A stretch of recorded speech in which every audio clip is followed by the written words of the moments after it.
right, your Auntie Griselda. She says she knows my kind, she might maybe so. Oh yeah, she's raised you right, your Auntie Griselda. You only know the things she wants you to know. I know she's having a fit. She doesn't like me a bit. No bird of grace ever lit on Auntie Griselda. I thought love was only true in fairy tales, and for someone else, but not for me. Our love was out to get me. That's the way it seemed. Disappointment haunted all my dreams. Then I saw her face. Now I'm a believer. I'm not your stepping stone. I'm not your stepping stone. You're trying to make your mark in society. You're using all the tricks that you used on me. You're reading all them high-fashion magazines. The clothes you're wearing, girl, are causing public scenes. I said, I'm not your stepping stone. And we, as you all know, we're all Monkees fans here at PNP Network, and we've had Davy Jones on the show. We've had Mickey Dolenz on the show, and now joining us is Peter Tork, who played guitar with the group, and I'm a huge Monkees fan, and I am very excited about what Rhino has released with season 1 and 2 on DVD, and especially what they did with the first and second albums. Is that a question? Well, no, it's a comment. How are you? Welcome to the program. These are the jokes, Mark. Hang with me. I'll be doing these all day in the interview. Okay, well, I'll prepare for them then. Good, please. I'm doing fine, thanks. How are you? All right. What do you think about the sets that Rhino put out? I actually have not paid much attention to the current reissue. It looks good, but you know, I know the songs, Mark. So I'm and I'm actually kind of I'm very gratified, of course, that they have seen fit to put out those CDs. It's a testament to that, to the power of the Monkees project, which actually, to tell you the truth, is surprising to me. As a private person, if you had said to me, what are the chances that the Monkees will have any significant impact past 3 to 5 years, I would have thought they were slim. And yet here it is 40 years later. I certainly wouldn't have put us in the same category of entertainment icons as others who have survived as long as this. I mean, Ella Fitzgerald will never die, but I didn't think you're certainly never going to get me to say that the Monkees are an equivalent to Ella Fitzgerald on any stage, except maybe in appeal. Maybe there's something about the Monkees that just gets people, and it's amazing. And of course it's wonderful. I'm delighted about it personally, just because I was a part of that project. But in terms of the power of the project, I never would have guessed. Well, if you think about it, you guys were only together for a couple of years, but the songs endure. And the thing that's incredible, you'd think that people like myself, who actually, my first album I ever bought was the Monkees album, you'd think that people like me would be the fans. But then it was when you guys re-involved yourselves in '86 and you joined the group again, and this now became a hit, and a whole new generation through MTV became fans of the Monkees. Mm-hmm. Yeah, there was I think we're one of the very few showbiz acts ever to have a charted hit 20 years after their initial hit. I don't certainly with any group with as long a break in between as we had. I mean, I suppose Frank Sinatra and Bing Crosby charted for 20 years, no problem. But to go as a pop phenomenon bursting on the scene with all the power behind the Monkees, and then to just quietly fade away as we did, and then to come back, that's almost unique as far as I know. It is. It would be like NSYNC or Backstreet Boys having a hit in 20 years. Wouldn't that be amazing? Can you imagine that? I can't. The Backstreet Geezers. I don't. I don't imagine it's likely, but who knows? I mean, one thing I've learned The one thing I am sure that I know is you don't know nothing. Well, that's So that's true. I clean. So how are you, Mark? I'm doing okay. I get, lots of questions for you. One of them, of course, was I didn't realize this. Of course, the Monkees kind of, went in oblivion after a couple of years. I didn't realize that you were actually the first to quit the group. Why was that in the first place that you left? All my life, from the time that I was able to know what it was I wanted to do, it's been about entertainment and primarily through music. And my experiences in groups convinced me that that's where I longed to be, is actually a member of a group whose dedication was to the group's fortunes as we saw, and mainly through music. If you ask me what the strengths of the Monkees were, of course, the clowning, the showbiz, the acting was a terribly strong point, and certainly the front part. That was the initial thing that the producers did. But the music was really critical to the success, finally, of the Monkees, and overall as a project.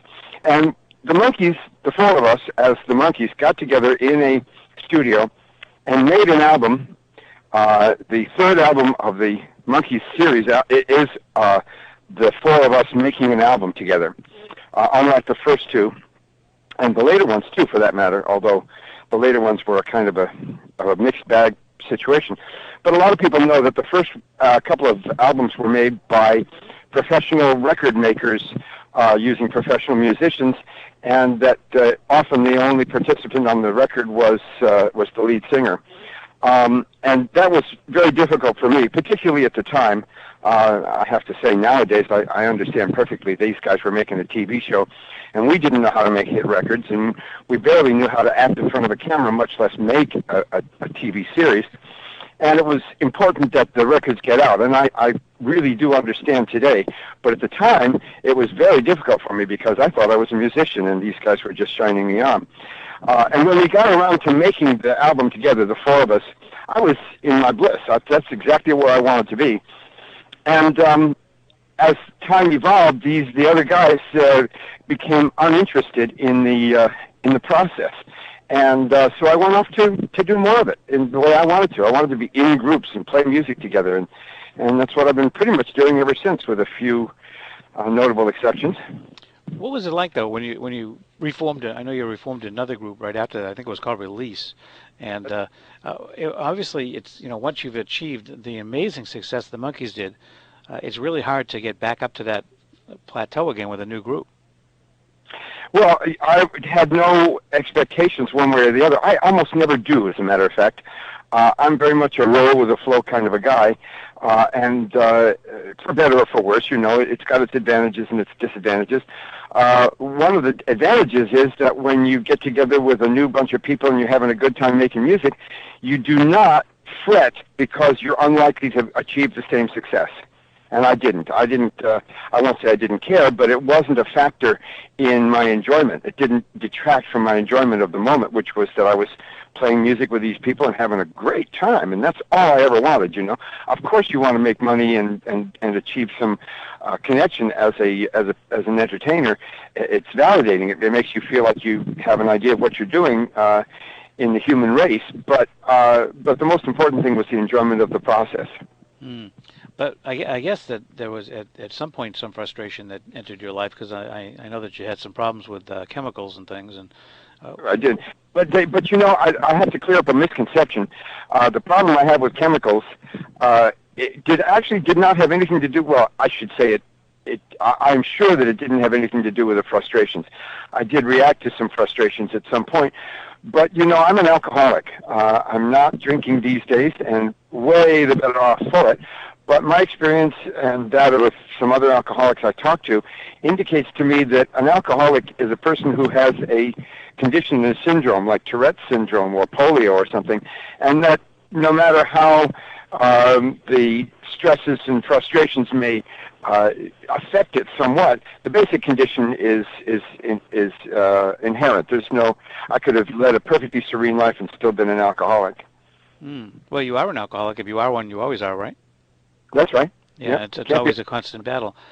Were you drinking a lot when the band was successful? Only a little in those days. My progression is very slow, but it isn't a constant battle. I'm happy to say, thank God. Really, it requires consistent attention, but battle is way too big a word for it. I attend to the situation. It's like it's almost on the order of a diabetic who has to inject him or herself once or twice a day, and then goes about her life. And that's much more like what it is. I pay attention, I take care, I do a few little odds and ends of things, little chores, a few housekeeping regarding my situation, my condition, but then it's not a battle after that. I'm delighted to say, because I couldn't win that battle. In fact, that was exactly the problem. As an alcoholic, you can't win the battle. You have to find another way. Now, this says that I'm reading your biography. It says that in '76 you reunited with Davey and Mickey for a Christmas single, which I don't remember. I guess that one wasn't released all over the country, huh?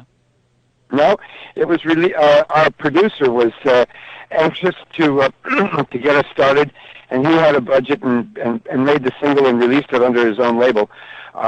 It didn't go very far, although you can still get bootlegs, and obviously you can. It's on the bootleg websites, and you can hear it if you like. One of them is the backside of Jonesy singing "White Christmas." He kills. God, he's great. And the other is a song that Chip Douglas brought to us and asked us to do, so we were happy to oblige. Yeah, I will probably have people running to iTunes to try to find that. I assume it's around somewhere. They probably can even buy it if they want to. I'm sure they can. I'm sure somebody's got, although I don't know how many copies were actually made. But the digital file has got to be running around there in cyberspace someplace. You would think that Rhino would have got a hold of that and put it on that collection, but I don't think they did. Not a bad thought. Maybe I'll bring it up next time I talk to them. Although all the guys at Rhino that I knew are gone.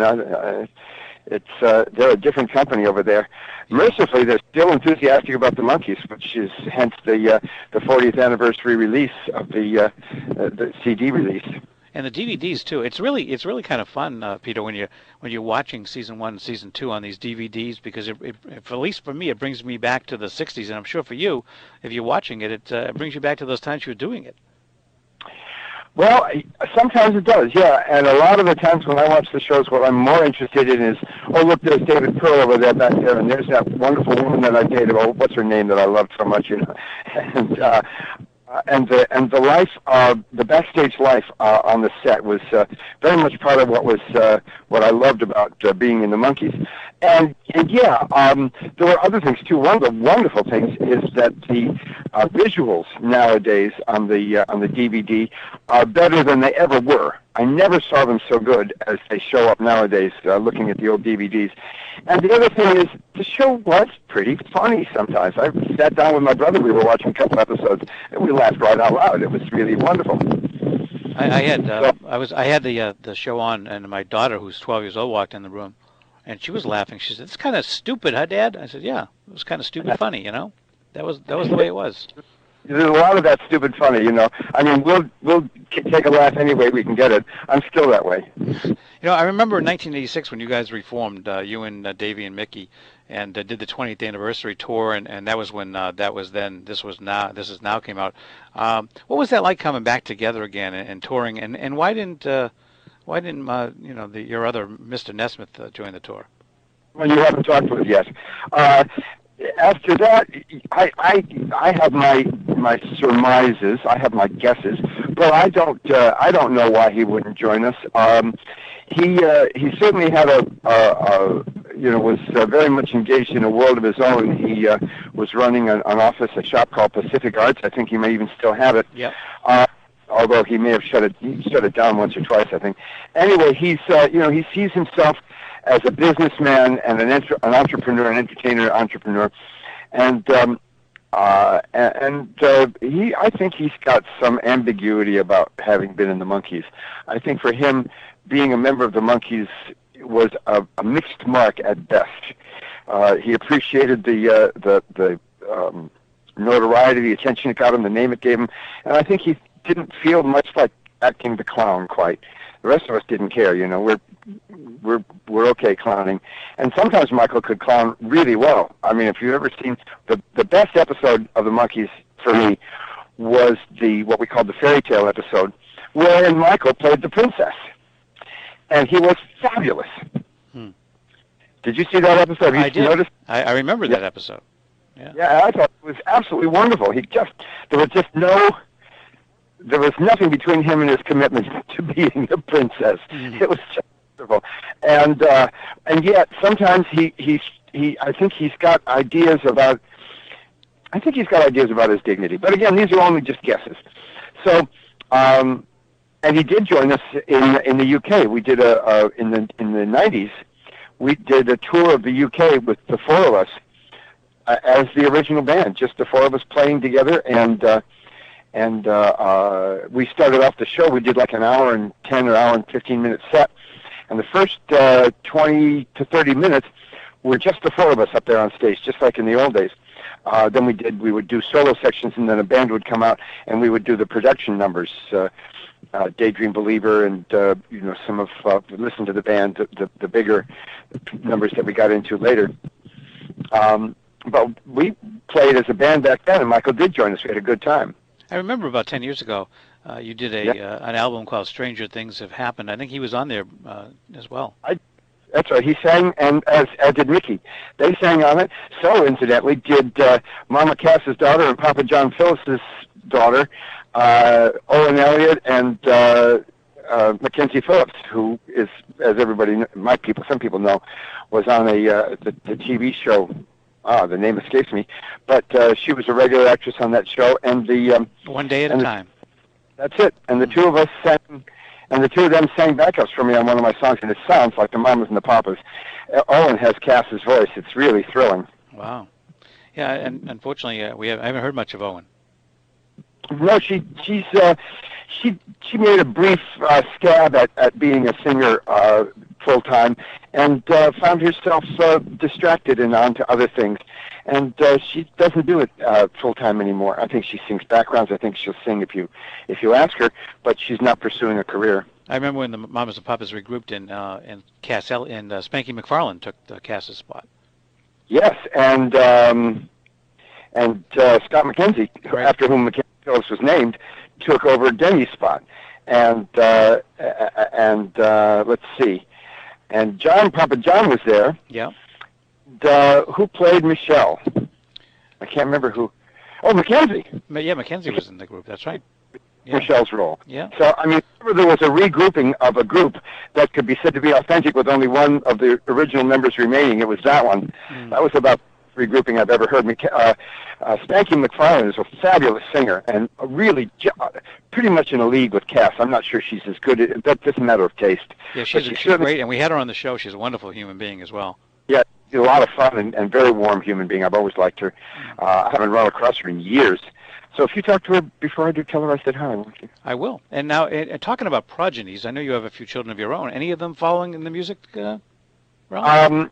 My son is studying music and photography right now at Columbia. Bless his heart. The family is, we're really busting with pride that he's gotten himself into Columbia, and he wants to combine the two somehow. And his musical interest is in Brazilian samba, and he plays guitar, and he's very good. And I have no sense that I haven't got any sense that he's pursuing a career that way or what it would be. He graduates this summer, so we'll find out after that. My daughter, who is a full-time middle school teacher in New York City, also has a little two-woman band, a very little tacky band with an accordion and I don't know what else, and they sing monkey songs. And I guess they go out once a month and play in little clubs. Very independent, very, very offbeat, very, very, very indie. And how about your little girl, Erica? I have a little girl, Erica, and she is very musical. She's taking up the flute. And that's all we... My daughter also plays the flute. I'm not sure what that leads to, but who knows? It seems to be the instrument she wants to play. There's not much room in pop music for the flute, other than Ian Anderson. Yeah, exactly. But but it's been done once or twice, and who knows? Maybe she'll be find a happy life in the pit of a Broadway show band, or maybe she'll be orchestral, or maybe she'll go the classical route. I have no idea yet. So, And are you folks actually doing any touring, any extra promotion for this 40th anniversary thing? I know that they've released a lot of product. Are you actually are you going on the road at all? the Monkees are not regrouping. I have a group of my own, Peter Tork and Shoe Suede Blues. Mm-hmm. And if you go on petertork.com, you can download and play 3 high-res, full-length copies of MP3s of some of the stuff on our last CD. A new one is coming out, and we're touring. We just did Springfield. We're going to a little town in Massachusetts called Maynard. Going down to near Bethlehem, Pennsylvania, between Harrisburg and Bethlehem, and we're going to the UK in early next year. So we're working really hard as we can. And if somebody came to me with an offer to rejoin the Monkees, I would have to consider very, very long and hard before I took a leave of absence from the Shoe Suede Blues. Now, do you play any Monkees tunes with this band? Yes, we do. We do a wonderful, slinky, slopey version of Last Train to Clarksville that I really engage you. And we have to do a few. I mean, I can't. Can you see going to Paul McCartney and not having him do a few Beatles tunes? You'd be so disappointed. And I don't know that anybody has the same investment in me, but I do. I'm a believer, daydream believer. Griselda. There you go. I was going to say Griselda. That's the one that when I think of you singing, that's the one I always think of. Yeah, that's the one I sang, and finally Stepping Stone to close it off, because it's a real rabble rouser of a song when you lay it on them thick, and we're happy to lay it on them thick. It's part of what we do as a band, we think. Do you guys do you ever talk to each other? I mean, are you in communication with any of the guys in the group? If we have to be, we don't have much in common anymore, to tell you the truth. Occasionally, I'll have a technical question that I'll talk to Mickey about, and